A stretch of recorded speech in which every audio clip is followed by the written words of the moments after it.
I welcome to you all in this session. So today we are going to discuss class 10 chapter Miss Bill the Otters part 2. So before start this chapter once से allowed English दुनिया में आए हैं तो कुछ सीख के जाना है बाहरी दुनिया में अगर आपको सफलता पाना है. So let's start this video and discuss this chapter. जैसा कि हम सबने अभी तक देखा था कि जो मिस था उसको राइटर लंदन लेकर के जा रहे थे. एक प्राइवेट प्लेन पे इन्होंने अपनी टिकट बुक करवाई थी. तो जो एयर हॉस्टेस थी वो काफ़ी काइंड थी और उसने इनको परमिशन दी कि ये मिस को अपने पैरों पे लेकर के कैरी कर सकते हैं. अब जैसे ही वो बॉक्स ओपन होता है, miss was out of the box in a flash. Miss तुरंत ही उस बॉक्स से उछल के बाहर निकल जाता है. He disappeared at high speed down the aircraft. और उस एयरक्राफ्ट में वो बहुत ही जल्दी गायब हो जाता है, पता नहीं कहाँ वो चला जाता है. There were squawks and shrieks. लोगों के चीखने चिल्लाने की आवाज़ें आने लगती हैं. जैसे ही लोगों के पास मिस जाता है तो लोग डर जाते हैं और ज़ोर ज़ोर से चीखने चिल्लाने लगते हैं. पूरे एयरक्राफ्ट में हलचल मच जाती है. And a woman stood up on her seat screaming out. एक महिला अपनी सीट पर खड़ी हो जाती है और जोर जोर से चिल्लाने लगती है. अरैट अरैट. उसको लगता है कि कोई चूहा है तो चूहा चूहा कह करके चिल्लाने लगती है. I caught sight of Mij's tail disappearing beneath the legs of a portly white turbaned Indian. फिर राइटर देखते हैं कि जो मिस है उसकी पूंछ उनको दिखाई देती है. एक इंडियन मैन बैठा होता है, एक सरदार जी बैठे होते हैं जो कि वाइट कलर की पगड़ी पहने होते हैं. तो उनके पैरों के बीच में मिर्च दिखाई देता है. Diving for it I missed but found my face covered in करी. और जैसे ही राइटर उसको देखते हैं जोर से उछलते हैं उसको पकड़ने के लिए, तो उसको तो नहीं पकड़ पाते हैं लेकिन राइटर के पूरे फेस पे वहीं पे पास में कोई करी रखी हुई थी जो कि उनके पूरे फेस पे लग जाती है. Perhaps said the air hostess with the most charming smile. अब वो एयर हॉस्टेस इनसे बहुत ही प्यार से बोलती है कि आप it would be better if you resume your seat. कि आप अपनी सीट पर जाकर के बैठ जाएं, वो ठीक होगा. Next. And I will find the animal and bring it to you. और इसके बाद एयर हॉस्टेस बोलती है कि मैं वो आपके लिए उस एनिमल को ढूंढ के लाती हूँ. आई रिटर्न टू माई सीट. अब राइटर जाकर के अपनी सीट पे बैठ जाते हैं. अब देख सकते हैं एयर हॉस्टेस कितनी काइंड थी कि वो राइटर के लिए वो एनिमल को ढूंढ करके लाने के लिए एग्री हो जाती है. I was craning my neck trying to follow the hunt when suddenly I heard from my feet a distress chitter of recognition and welcome. तो अब वो बार बार अपनी स्क्रेनिंग मतलब अपनी गर्दन को ऊंचा करके देखना. राइटर अपनी गर्दन को ऊंचा करके देखने की कोशिश कर रहे थे क्योंकि जो एयर हॉस्टेस थी वो ढूंढ रही थी उनके मिच को. तो राइटर भी देख रहे थे कि कहाँ है क्या है. तो तभी अचानक से इनके पैरों के पास से कोई आवाज़ सी आती है चिटर की. वो जो मिस था वो इनके पैरों के पास आ चुका था.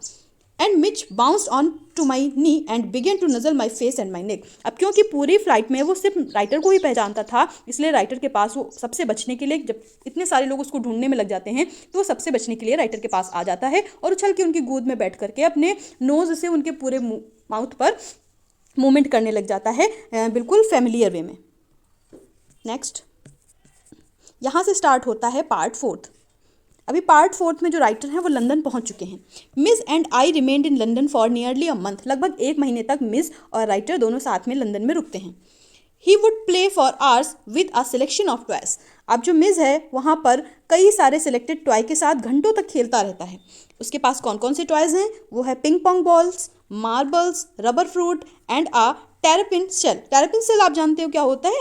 जो कछुआ होता है ना, टर्टॉइस के ऊपर जो सेल सा बना हुआ होता है ना, ऐसे टर्टॉइस के ऊपर, उसको कहते हैं terrapin shell.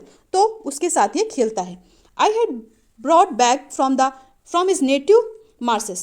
With the ping pong ball, he invented a game of his own which could keep him engrossed for up to half an hour at a time. तो जो टेरापिन सेल है वो इनके नेटिव प्लेस से, जो miss है उसके native place से आया था, मार्सेस से आया था. और जो पिंग पोंग बॉल है उससे उसने एक अपना नया गेम ही इन्वेंट कर लिया था जिसके साथ वो घंटों तक खेलता रहता था. और साथ में क्या था? एक सूटकेस था that I had taken to Iraq and had become damaged on the journey home. तो वो इराक से एक सूटकेस कैरी करके लाए थे जो कि रास्ते की जर्नी में डैमेज हो जाता है, ख़राब हो जाता है. So that the lid when closed remained at a slope from one end to the other. तो जब वो जो राइटर कैरी करके लाए थे तो वो सूटकेस जो है उसमें क्या होता है, एक स्लोप बन जाती है. स्लोप मीन्स एक ढलान सी बन जाती है. जब उसको बंद किया जाता है तो उसमें एक ढलान बन जाती है. तो उससे भी मिज ने एक अपना गेम इन्वेंट कर लिया था जिसको वो खेलता रहता था. अब वो किस तरह का गेम इन्वेंट किया था उसको आगे देखते हैं. Mij discovered that if he placed the ball on the high end it would run down to the length of the suitcase. तो वो क्या करता था, जैसे कि सूटकेस रखा है तो इसके हाई एंड पे वो बॉल रखता था। अब जब वो बॉल इतने हाई एंड पे रखेगा तो वो ढलान से नीचे की ओर ढनकती हुई चली आएगी। तो वो ऊपर की एंड की ओर बॉल रखता था, वो नीचे की ओर जब तक आती थी तो इधर आकर के वो कूद करके उसको गिरने से पहले ही कैच ले लेता था। इस तरह का उसने गेम इन्वेंट किया था जो कि वो उस सूटकेस के साथ और बॉल के साथ खेलता रहता था। He would dash around to the other end to ambush its arrival. उसके अराइवल होने से पहले ही दूसरे एंड पे आकर के उसको पकड़ता था। हाइड फ्रॉम इट, छिप जाता था। Crouching to spring up and take it by surprise, और फिर से ऊपर से रखता था, फिर छिपता था, फिर अचानक से उछल के उसको पकड़ता था। इस तरह का बिल्कुल सरप्राइजिंगली इस तरह का वो गेम पूरे टाइम पे खेलता रहता था। Grab it and trot off it to the height and and once more. तो बार बार लगातार वही चीज़ वो रिपीट करता रहता था। इस तरह के गेम उसने कंटिन्यू कर रखे थे। Outside the house I exercise him on a lead. अब राइटर घर के बाहर उसको एक्सरसाइज करवाने के लिए ले जाते थे, क्योंकि राइटर जो हैं वो पहले ही एक पेट डॉग को रख चुके हैं, तो उनको बहुत ही अच्छे से राइटर को पता है कि जो पेट्स होते हैं उनको कैसे एक्सरसाइज करवाई जाती है और उनको डेली एक्सरसाइज करवाना जरूरी होता है। Precisely as if he had been a dog, जैसा कि पहले बताया कि उनके पास एक पहले से ही डॉग था। Mij quickly developed certain compulsive habits on these walks in the London street. तो जब राइटर उसको वॉक के लिए ले जाते थे तो उसने कुछ हैबिट्स बना रखी थी। जैसे कि छोटे बच्चे नहीं होते हैं कि स्कूल से बाहर आते हैं और इस बाहर से घर से स्कूल जा रहे होते, तो रास्ते में उन्होंने कुछ अपनी पर्टिकुलर आदतें बना रखी होती है डेली के अप डाउन में। कभी वो मार्बल्स पे पैर मारते हुए चलते हैं, कभी कोई रेलिंग होती है उससे घूमते हुए, नाचते हुए, राउंड राउंड करते हुए चलते हैं। तो इस तरह से उसने भी अपने कुछ मिज ने भी हैबिट्स बना रखी थी और उसी हैबिट को फॉलो करते हुए चलता था। अब यहाँ पे राइटर कुछ बच्चों की हैबिट्स बताते हैं कि बच्चे स्कूल से घर और घर से स्कूल में क्या करते हैं। Like the rituals of children who on their way to and from school must place their feet squarely on the center of each paving block। हर एक ब्लॉक पे, जैसे कि कोई ऐसे 4 ब्लॉक से बने हुए हैं तो हर एक ब्लॉक पे बच्चे पैर रखते हुए जाते हैं, इस तरह का उनका गेम होता है। तो उस तरह से या तो बच्चे करने लगते हैं। Must touch every 7th upright of the iron railing, कोई रेलिंग लगी हुई तो उसकी हर 7वीं रेलिंग को टच करते हैं। इस तरह से उन्होंने अपना बच्चों में गेम बनाया होता है। बिल्कुल वैसे ही मिज ने भी अपना एक गेम बनाया था। Passed to the outside of every second lamp post opposite to my flat was a single storied primary school। अभी राइटर बता रहे हैं कि राइटर जहाँ पे रह रहे थे जिस फ्लैट में, उसके जस्ट सामने उसके अपोजिट में एक सिंगल स्टोरी का बना हुआ एक स्कूल था, प्राइमरी स्कूल था। Along whose frontage ran a low wall some 2 feet high, और उसी के आगे एक छोटी सी 2 फीट हाई की एक वॉल थी जिसको रेलिंग कहते हैं। एक रेलिंग लगी हुई थी, तो एक दीवार सी बनी हुई थी रेलिंग के रूप में, तो उसके ऊपर क्या करता था, मिज चढ़ जाया करता था। इस रेलिंग पे मिज चढ़ जाया करता था यहाँ से। ऑन हिज वे होम, जब वो घर जा रहा होता था, but never on his way out, Mij would tug me to this wall, jump on to it and gallop the full length of its 30 yard. लगभग 30 यार्ड की इसकी लेंथ थी और उस पूरी लेंथ को इसी वॉल के ऊपर चढ़कर ही मिज पार करता था, उसकी आदत थी। तो जो बच्चे अंदर बाउंड्री के अंदर हुआ करते थे तो वो बच्चे सभी इसकी ओर देखने लग जाते थे सरप्राइज में। सारे के सारे बच्चे और टीचर का अटेंशन पढ़ाई से हट करके इनकी ओर आ जाता था। To the hopeless distraction both of people and of the staff within, जितने भी वहाँ पे अंदर स्टाफ मेंबर होते थे, जो भी बच्चे होते थे, सबको वो डिस्ट्रैक्ट कर देता था। It is not I suppose in my way strange that the average Londoner should not recognise an otter.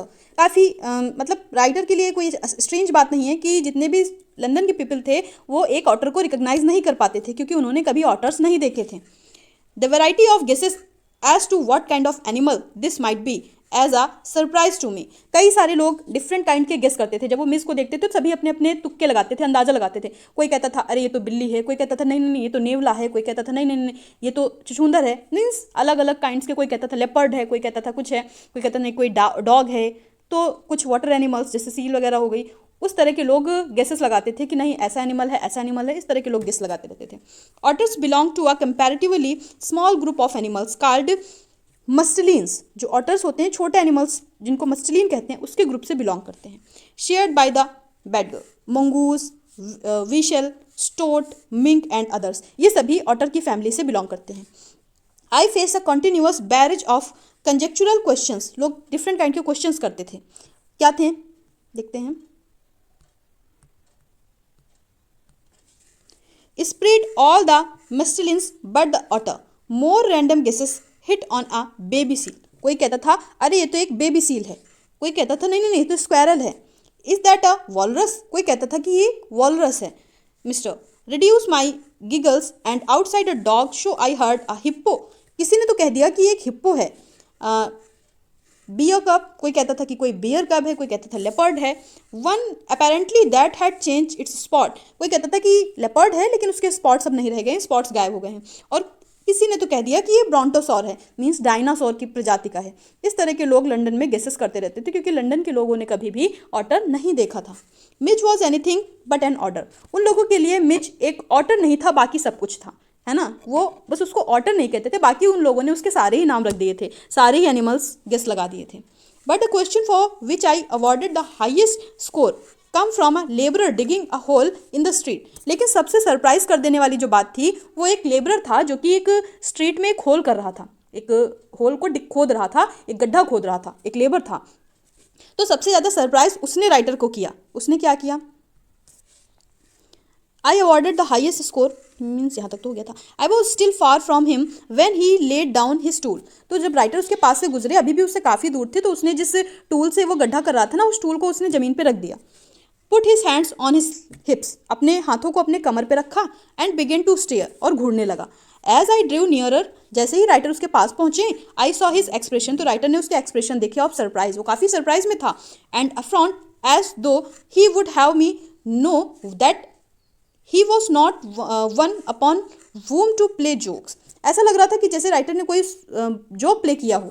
I came abreast of him, he spat glared, जैसे ही राइटर उसके पास आते वो ग्लेयर्ड करके देखता है, एंड देन ग्राउल्ड आउट, और उसके बाद फाइनली कहता है hey mister what is that suppose to be, और उसके बाद क्या क्वेश्चन करता है, हेलो मिस्टर ये क्या है, ये किस तरह का एनिमल है, ऐसा क्वेश्चन वो राइटर से करता है। तो राइटर काफ़ी सरप्राइज हो जाते हैं उसकी बात से कि उसने बहुत ही अजीब सा एक्सप्रेशन देख करके ऐसे एक्सप्रेस किया जैसे कि पता नहीं क्या चीज़, कोई वैसी चीज़ ले आए हो राइटर उसके पास, कोई अजीब सी कोई अजूबा ले आए हो, तो इस तरह से वो सरप्राइज वाले एक्सप्रेशन देता है। तो आई होप कि आप सभी को ये समझ में आया होगा। अगर कोई भी कन्फ्यूजन है तो आप हमें कमेंट बॉक्स में लिख सकते हैं, हम आपकी कन्फ्यूजन को दूर करने का पूरा प्रयास करेंगे। So thank for watching, like share and subscribe, और प्लीज़ ज़्यादा से ज़्यादा दोस्तों को शेयर करिए। So okay, take care.